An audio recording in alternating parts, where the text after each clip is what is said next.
Mark, welcome to the program. What do you think is behind Kataib Hezbollah's decision? Well, I think there are a couple of reasons. First of all, they're getting significant political pressure from Prime Minister Khatami, who is making it very clear that PMFs that do not fall under the control of the government are illegal and are against the government. Second, I think the people of Iraq themselves are tired of the PMFs, the Hashid, who had a very important purpose during the fight against ISIS from 2011 through 2014, but really no longer have a purpose there as an armed force. They are seen as criminals, they're seen as mafia. They're not seen any longer as people who are protecting the country. Third, I think everybody understands the control that Iran holds over the PMF. And candidly, this may be a way of the Iranian government trying to show a softer side before the American elections.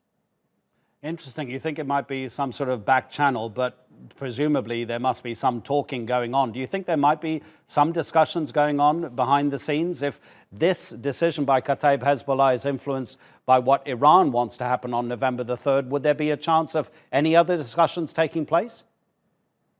Well, I think there may not be direct discussions going on, but as everybody knows, we've had a Swiss channel, we've had an Omani channel for years and years where we can communicate messages back and forth. But the Iranians are planning on a Biden victory. They are looking for an opportunity to renegotiate the JCPOA as well as lift the sanctions. They think President Biden will be much more amenable to reopening those talks or restarting the JCPOA. Do you think that the current friction with Donald Trump, many people accuse him of making most of his Middle Eastern policy based on how to counter Iranian influence, do you think that that will change significantly if Joe Biden becomes president? And if Donald Trump does win a second term, how does he continue to counter Iranian influence in the region while pulling American troops, as he says he will do, out of Iraq?